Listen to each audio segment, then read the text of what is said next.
Chronicles of a Gooner. Like and subscribe. Chronicles of a Gooner. Harry Symeou time. Arsenal. Come on, you Gunners. Arsenal. Chronicles of a Gooner. Hey everybody, how's it going? Welcome back to another episode of the Chronicles of a Gooner podcast with me, your host, Harry Symeou. Hope you're all having a wonderful week so far. We are one day closer to Arsenal returning to Premier League action.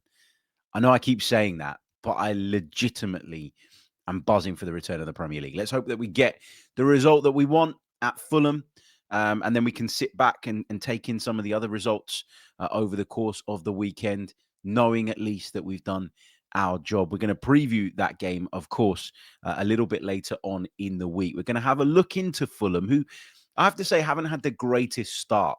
You know, I'm a big fan of Marco Silva's. I think he's done overall a tremendous job there. And I think, you know, he will get them back on track. But there's no denying, is there, that, you know, things haven't gone the way that he would have liked at the start of this new season. And you look at their league position and maybe, just maybe, there's some cause for concern. But it's a place that we haven't always found easy to go to. Obviously, we dropped points there a couple of times in recent seasons. And so for that reason, I'm wary of this fixture. But yeah, we'll do that preview a little bit later on in the week. So very, very much looking forward to that. Big thank you to everyone who's been joining us on the shows throughout this international break so far. I know it's a bit of a slog and I know there isn't that much news to cover during periods like this, but we've tried to think a little bit outside of the box. We've done our Would You Rather episode. We've done another episode of Unpopular Opinions.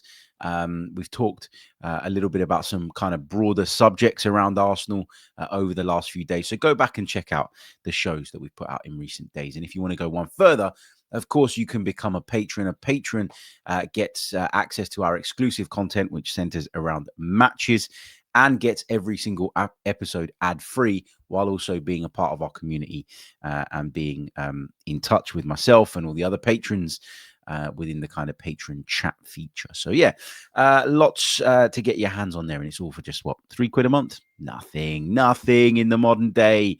He says, no, I'm joking. Look, there's no obligation, but if you'd love to support the pod and you want access to that additional content, that's the way to get it. The link is in the description below, or you can click on this wonderful QR code in the top left-hand corner of your screen, and that will take you straight to the sign-up page. Right, let's begin, shall we, with a roundup of some of the stories that came out yesterday, because there was a couple of interesting stories, the first of which involves a former Arsenal player. But I'm fascinated by this news. I'm fascinated by this appointment. You're wondering what I'm talking about. It's the appointment of Jack Wilshere as the new Luton Town manager. That was confirmed yesterday. The 33-year-old will take over from Matt Bloomfield, who was sacked earlier this month, having spent less than a year in charge at Kenilworth Road. It is Jack Wilshere's first full-time managerial role, and he's taken over a Luton side that are 11th in the third tier, following back-to-back relegations. So let's kind of break this down a little bit. So obviously Jack Wilshere spent some time coaching at Arsenal as part of the under-18s, built himself quite a good reputation, obviously knows what it takes to come through the ranks at a big club, was able to pass on some of that wisdom and some of that knowledge to some of Arsenal's younger players. There was the Youth Cup success, which obviously will go down very, very well on his CV. And then there was his decision to move on, and he went to Norwich City as an assistant, where again, he would have been learning. It would have been a different environment. And I think that would have given him maybe a little bit of a taste for what Football League management is all about. I always say this, academy football and the Football League, and the Premier League for that matter, by the way, it's not exclusive to the Football League, but academy management is just so different. And why is it different? Because your primary objective is completely different. So as an academy manager, yes, you want to get results. And yes, you want to show your team and your club off in a positive light. But your main goal and your main objective is to nurture, is to develop. And you can be a success, even if the results aren't necessarily there, as long as you are helping individuals to progress and you're getting those players, in Jack Wilshere's case, up to the under 21 level or even beyond that and sending them straight through into the first team. So your remit is totally different. And I think sometimes, we can conflate the two things. I remember at times in the past looking at Arsenal youth teams, whether that be the under 21s in the Premier League 2 or the under 18s, and thinking, oh my God, they're that far down the league. And then I'd have to sort of check myself and remember that, no, yeah, okay, they're not in a great league position, but what those teams are there to do is to develop players, is to get players moving up the ranks and moving into eventually the first team. And so that is a big measure and a big metric of success as well. So you go into the Football League, that's not the case anymore. Nobody cares whether you develop players or not. Nobody cares about your style of football necessarily, certainly not as much as you might do at the very elite end of the sport. A club like Luton Town have been in free fall for a long, long time. It was 2 years ago that they were in the Premier League, and now they're in the middle of League One. So it shows you that if you get things wrong, if things don't go your way, the slide and the decline can be fast and it can be brutal. And so when I think about this appointment that Luton have made, if I take my Arsenal hat off for a minute and I don't look at it through the Jack Wilshere lens, if I look at it just purely from a Luton Town perspective, I'm sitting there and I'm thinking, we have been in freefall. We need to arrest this slump. Remember, Luton were essentially kicked out of the Football League just a few years ago for financial problems and going into administration. And they've worked their way all the way back up to the point where they got to the Premier League. So to get to that point was a real high. But now they are sliding back down the divisions really, really quickly. Now, do I think they'll get relegated from League One? No. I don't think they were going to get relegated from League One, even if they'd remained with Matt Bloomfield in charge. I don't think it was heading that way. But I don't think that Luton Town felt that under Matt Bloomfield, they could challenge for a playoff position and possibly even automatic promotions. Very early in the season, there's a lot of games in that division, etc., etc. So they felt that they needed to make that change because they need to get back into the Championship. They just do. I think if I'm a Luton fan, I'm looking at this and I'm thinking exciting because it's a player with a huge profile, a former England international, a former Arsenal star. This appointment by default is going to bring lots of new eyes on my football club, lots of coverage to my football club's door. And I think as a fan, quite like that. But it also represents a risk. And it represents a risk because Jack Wilshere has not been a manager at this sort of level yet. And where I was talking about what you need as an academy boss and what you'll be judged on as an academy boss, well, that is very, very different in League One, especially when you're managing a club that are not really expected to be in League One and who should be pushing and should be aiming to get back into the Championship. So Jack will take on the challenge. And I listened to his interview yesterday. I was working on TalkSport 2 and we played out quite an extended segment. He sat down with the Moose, Ian Abrahams, after his press conference, and he sort of provided some insight into his thinking, which I thought was really interesting. He talked about the fact that, we ain't going to be able to just change everything overnight and sort of play in a way that maybe my teams like to play football. He said we kind of have to put the building blocks there, the foundations. We have to build the confidence back up within the group, and then we can look to do that. He said he has some very clear ideas about what he wants to do. And my hope is that because he's worked under Mikel Arteta and he's watched Mikel Arteta develop as a coach and progress Arsenal quite closely, is that he's going to be adaptable like Mikel Arteta's been. And people will argue that Mikel Arteta's stubborn at times. And I always find that baffling because when he first came in and we went on that FA Cup run, we went on to win it, we played with a back five. 3 centre-backs, wing-backs, etc. You've seen us play with a 4-3-3, 4-2-3-1, 4-1-2-3-1, whatever you want to call it. We've constantly adapted. Every season there is a significant tactical adjustment or change. And that shows that Mikel Arteta is in fact the opposite of stubborn, and he is quite flexible and adaptable. And if there's one quality that I hope that Jack Wilshere has taken from working closely with our boss, it's that adaptability, because that's the thing that I think he's going to need most down in League One. You're not going to play football like we did that day against Norwich when Jack Wilshere scored that very famous goal. You're not going to do that at League One level with that group of players, a bit low on confidence, etc., etc. You have to be flexible. You have to understand where you're at, what you have at your disposal, the level of the players that you have. And it's interesting because if you think back to some of the comments made by previous Arsenal players that went into management, for example, Thierry Henry very famously sort of discussed the fact that when he was coaching, he found it difficult to not get frustrated with players because he'd almost try and coach them things that he could do. And not everybody could do that. So one of the big things is knowing your level. And I'm not disrespecting Luton by saying that or saying that Jack Wilshere is too good for Luton, because as a manager, he's certainly not. He's got to earn his stripes. He's got to go out there and show everybody what he's all about and prove his worth. But I just think that adaptability is going to be key. And I hope he shows that. I really, really do. So as a Luton fan, as I said, I'd probably be a little bit concerned about this. I guess one of the steps that Luton Town have taken to mitigate this, which is really, really interesting, is that Chris Powell has also joined Luton as Wilshere's assistant. Now, the former England left back had been at Walsall for just a couple of weeks. He's the interim first team coach. He was coming in to cover for Gary Waddock, who was recovering from ankle surgery. But Chris Powell has been around the England setup. He's a former Premier League player. He's very experienced, very, very highly regarded in the coaching world, and very, very, perhaps most crucially, experienced, which is what Jack Wilshere isn't. So the hope is that Jack Wilshere coming in breathes a new sort of life into Luton Town, brings a bit of a glamour to Luton Town and all of that stuff. But with Chris Powell by his side, he'll have that bit of experience, and he'll have someone that he can bounce things off. Like, he could go on the training ground and say, I want to do this, or I want to implement this. And someone like Chris Powell could go, that's not going to work here, mate.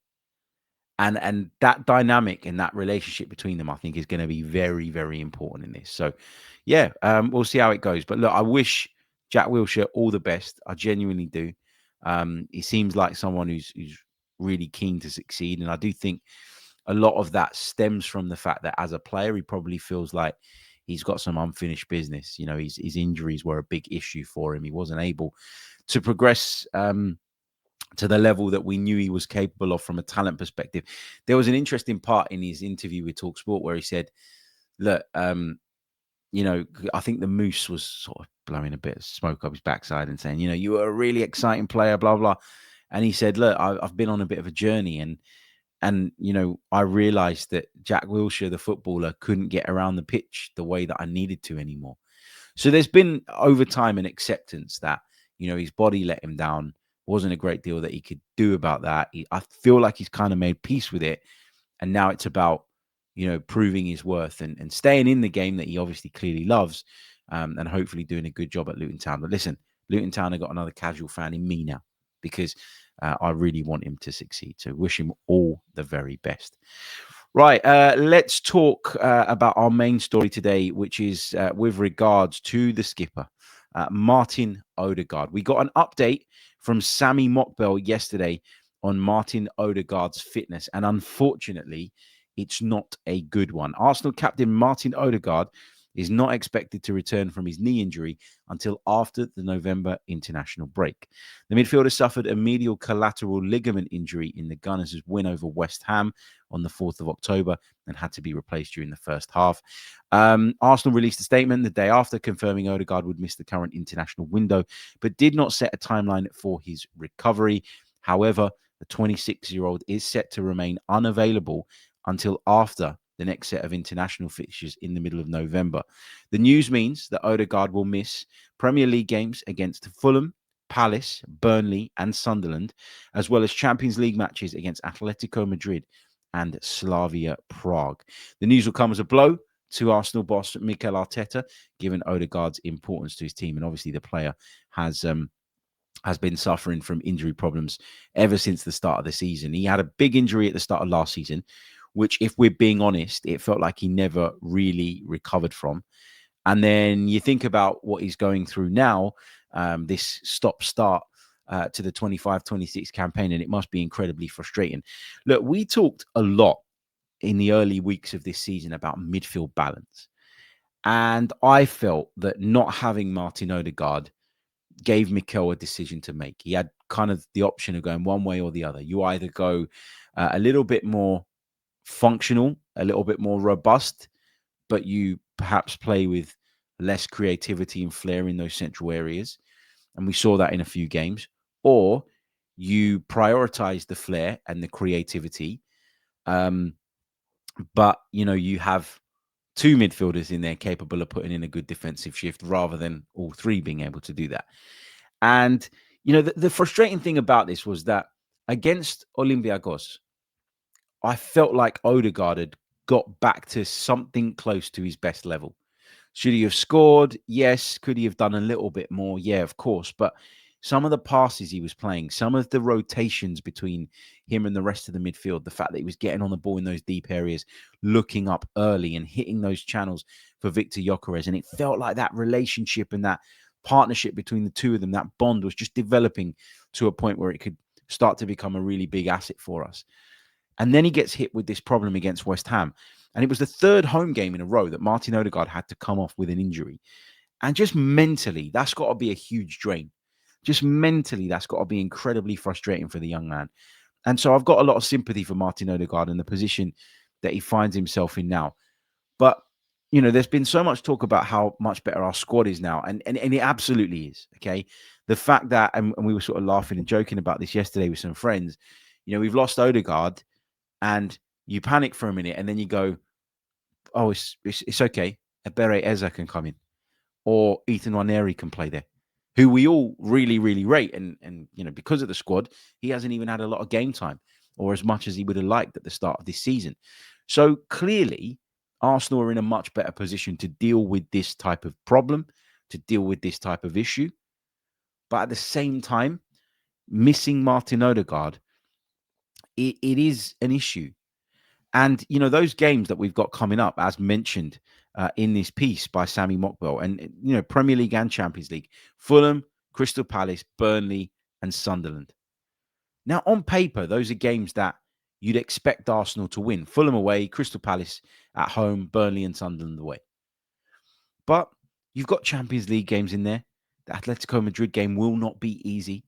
Slavia Prague is an away trip in the Champions League. You don't want to go too weak in terms of your rotation and the way that you change things for a game like that either. As much as the Champions League phase gives you and affords you margin for error in the way that the competition didn't previously, you still don't want to impact that rhythm and that momentum that you are building up by picking up very positive results. The thing is for me is that Martin Odegaard, and I've said this before, he's the equilibrium of Arsenal's midfield, because you've got Zubimendi and Rice, who have sort of adjusted into playing more of a kind of double pivot in recent times, which I think works well. And actually was something that I would have liked to have seen us go to last season. I think Mikel Arteta's greater trust in Thomas Partey, and I don't mean physically overall, but as a kind of bigger man with a bit more reach and all the rest of it, encouraged him, I think, to push Declan Rice on that little bit further. And obviously we utilised the fullback in a different way, and we'd push the fullback into that midfield to sit alongside Partey and be that support in possession. I think there's a few reasons that we've seen this kind of adaptation and change now at Arsenal, right? So first of all, the fullback is not Miles Lewis-Skelly anymore, at least not in the majority of games. It's now Ricardo Calafiori. And while Miles Lewis-Skelly, being a midfielder naturally, was always looking to go in field, just like Zinchenko was before that, Ricardo Calafiori is much more inclined to go bombing down that left-hand side and impacting games in that way. And that means that if he doesn't have that same tendency to drift in field, or you're losing what he brings you as an attacking entity by insisting that he goes in field, you have to cater for, leaving the six alone and isolated in another way. And the other way to do that is by bringing Declan Rice that little bit further back. And I always say this, I think that Declan Rice's brilliance is in his ability to go both ways. I don't think that if you use Declan Rice purely as an attacking weapon you're extracting everything that you can from him. Equally, given his physicality, his power, the fact that he's added more goals to his game, his set piece capability since arriving at Arsenal, you don't want him only going that way either. You want him to be doing a bit of both. And so I felt like not only would you be helping Martin Zubimendi out, but you'd also be getting the best out of Declan Rice. Turn Declan Rice into an all-action midfielder. When he came, he was a 6. We turned him into an 8. I think the best version of Declan Rice is a player that offers you both and plays in between those two roles. So then you've got those two that would sit as the kind of double pivot. And I think in a lot of games, it's absolutely fine to have Nwaneri or to have Eze playing as that more advanced midfield player. Either one of them. They're both great in their own ways. Eberechi Eze really impressed me at Newcastle in particular. He's got that flair. He's got that unpredictability around the box. I asked Mikel Arteta a few weeks ago about what it was that Eze brings to that role that maybe Martin Odegaard doesn't. And that wasn't a slight or a dig at Martin Odegaard. It was to try and understand why it's one for some games and one for others. And it was, highlighted to me that he's very unpredictable.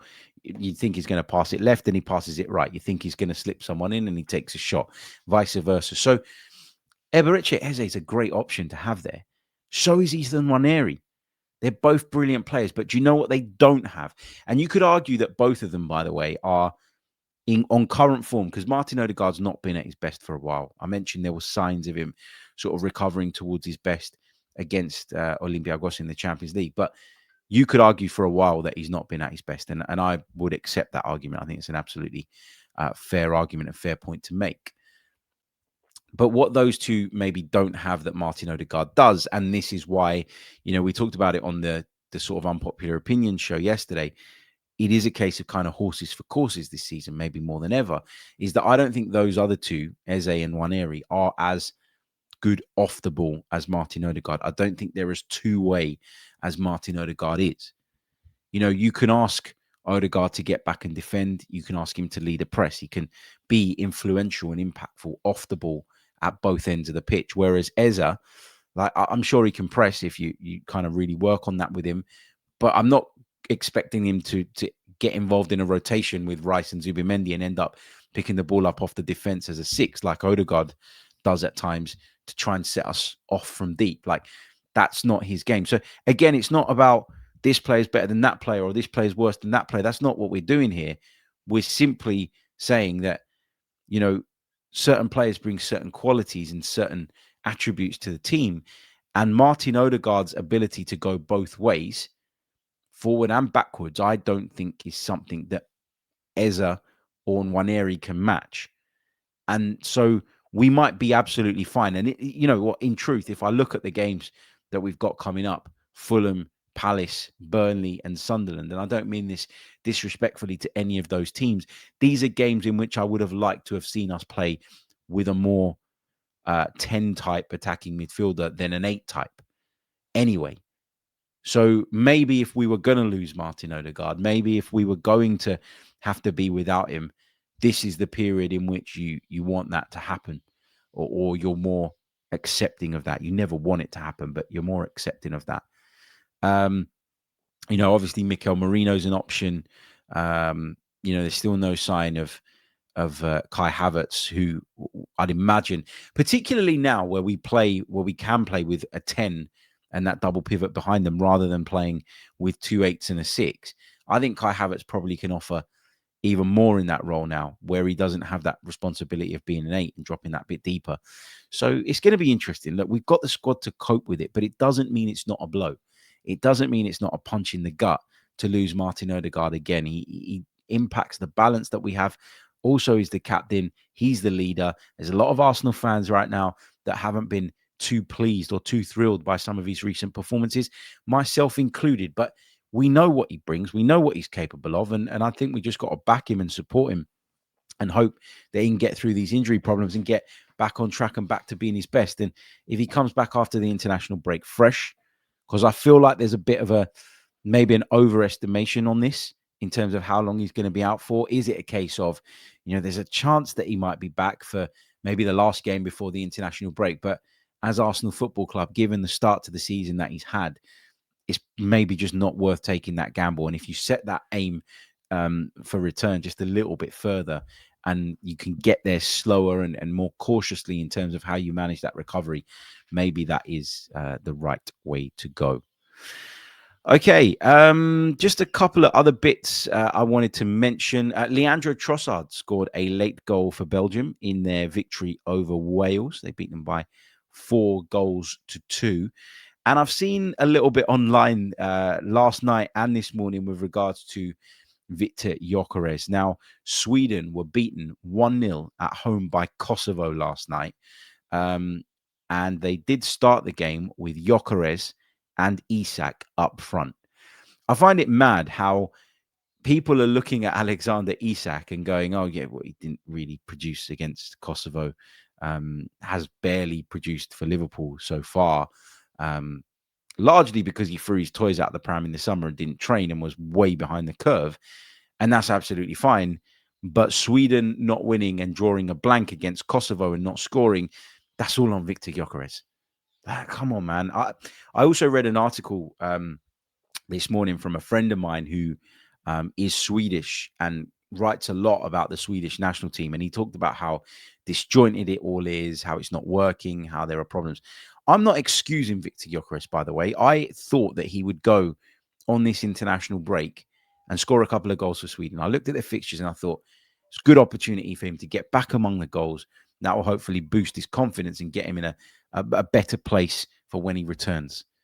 But that team looks broken, like really, really broken. Like they're bottom of their qualification group.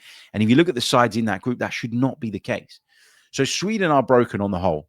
I just find it funny how everybody's sort of really quick and really willing to sort of blame Victor Gyökeres for that. Could he do more? Yeah, absolutely. Do I want to see him get among the goals when he returns from the international break? Absolutely, because I've sort of defended him quite a bit over the last few weeks because I felt like his overall performances were better. West Ham at home, I felt there was a little bit of a step backwards from Victor Gyökeres in terms of just his own individual influence over the game.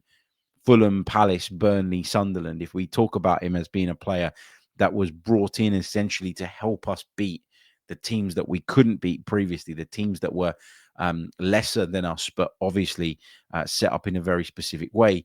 For a long, long time, we bemoaned the fact we didn't have an out-and-out 9 to deal with those scenarios.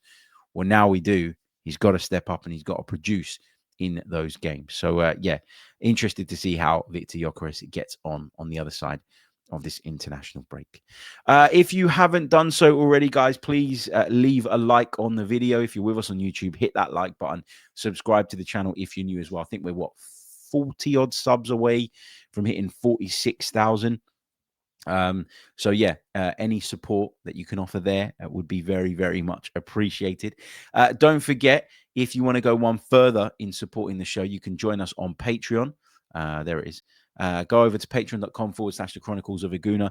The link is in the description, but there's a QR code on your screens if you're watching via YouTube. And what do you get as a patron? Well, for just £3 a month, you get access to exclusive content, bonus content that drops after every Arsenal match. You also get access to every single episode that we do completely ad-free.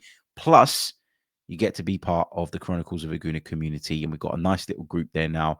We can chat, we can discuss. You can DM me at any point that you want and all the rest of it. So, yeah, check it out. Patreon.com/the Chronicles of a Gooner. If you're listening to us on Apple or Spotify, please do leave us a review. Those really, really do help as well. And we are going to be back with another episode with a guest on Wednesday. So very, very much looking forward to that. I'll see you all on the next episode. Thanks for joining me. Until then, take care of yourselves and have a wonderful day. Up the Arsenal. Goodbye. Chronicles of a Gooner. Like and subscribe. Chronicles of a Gooner. Harry Symeou time. Come on, you Gunners.